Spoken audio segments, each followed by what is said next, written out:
Here's my 2022 playoff predictions for the NASCAR Cup Series. What's up, everybody? Welcome to my channel. I've been down for the last 2 weeks. Just want to let you know if you've been wondering where I went.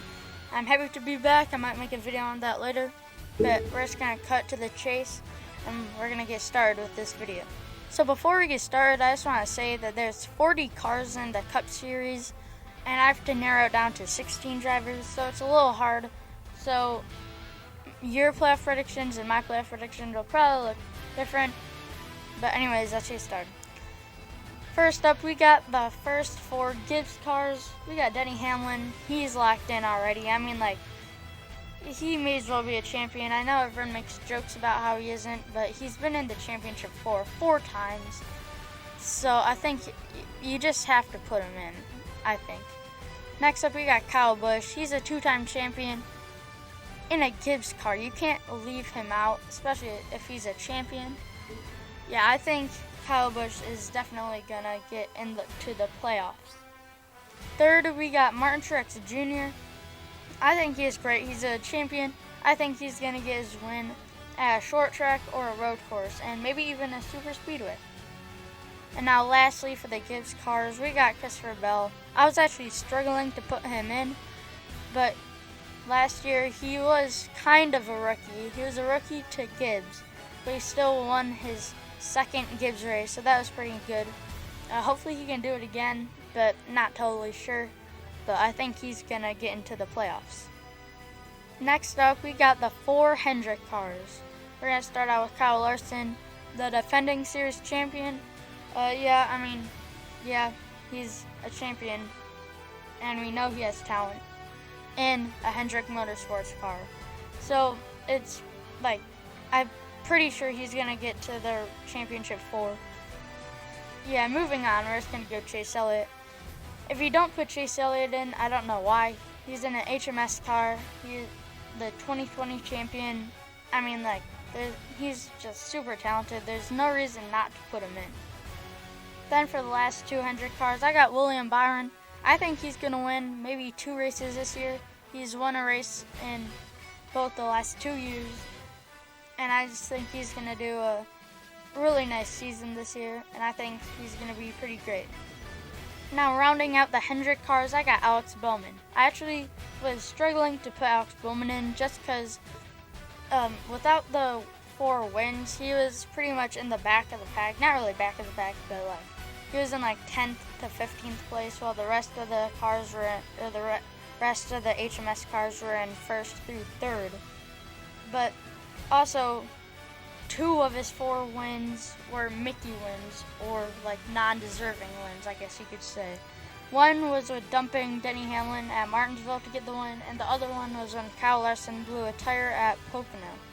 But besides that, he did win 2 real races at Dover and Richmond, so I think he will get into the playoffs this year. And next up, we got the 3 Penske cars. Starting off with Joey Logano. You know, he made a bad block at the duels, he crashed his car, but with the new next-gen car, they're still learning everything. Joey Logano won at the Clash. I just think Joey Logano is going to have a much better season this year than he did last year, winning only 1 race at Bristol Dirt. Then after that, we have Ryan Blaney. Ryan Blaney has won 3 races this year, the most of his career yet, and I think that the peak is not over that. We have not hit the peak of Blaney's career. I think he has much more winning to do. Then after that, we got the 2 of Austin Cindric. Yes, a rookie. I put a rookie in here. I know a lot of you guys are going to freak out. But I think Austin Cindric is just a great driver overall. I mean, he's been in the Cup Series a couple times, just part-time. And he's a really great driver. He actually beats half the people in a lower class car. He almost won back-to-back champions in the Xfinity Series, and I just think he's going to be really good in that number 2 car. Now, the former driver of the 2 car, Brad Keselowski, I think he is going to be in the playoffs just because, you know, he's a 2012 champion. You can't not put a champion in. Well, actually, maybe you can. But Brad K is really good. I mean, you saw his dominance in the duel race at Daytona. RFK Racing won both races. He's a part-time owner now, probably soon to become a full owner eventually.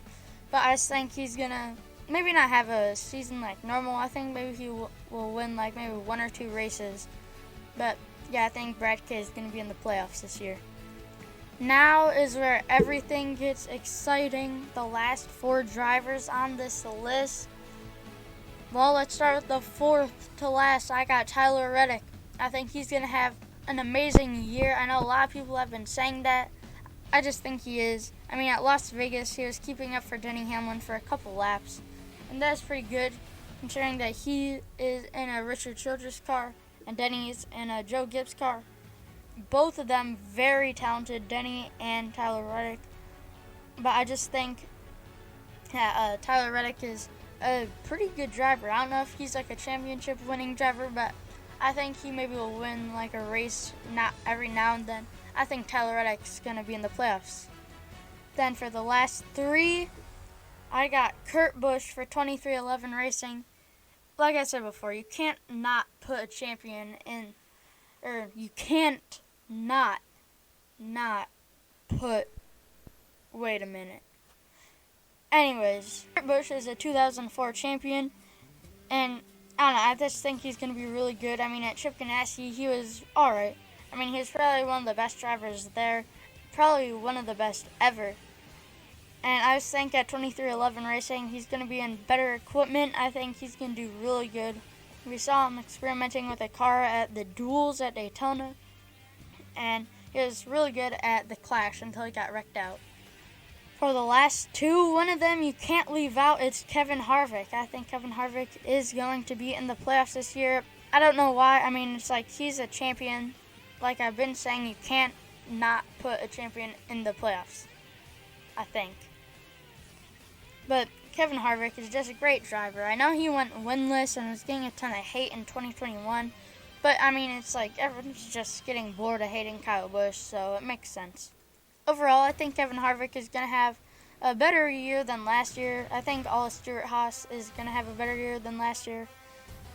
But now, for the last spot, I honestly just got bored and I just put Harrison Burton. I mean, like, he's a great driver, don't get me wrong, but I have not been paying attention to him ever, so I don't know how he actually drives. Yeah. So Harrison Burton, I mean, he was looking good at the duels. He got into the actual race in the Clash. Yeah, I mean, that's pretty much all I gotta say. Not much to talk about for him. I think he's gonna be all right. I don't think he's gonna be like a bad driver. I just think he's gonna be just like maybe like Alex Bowman without the winning, like a 10th or 7th, 8th place car. Something like that, I think, is going to happen for Harrison Burton. So those are the 16 drivers I put in the playoffs. Real quick, I'm just going to go over some wild cards. I got the 14 of, I almost said Chris Buescher, of Chase Briscoe.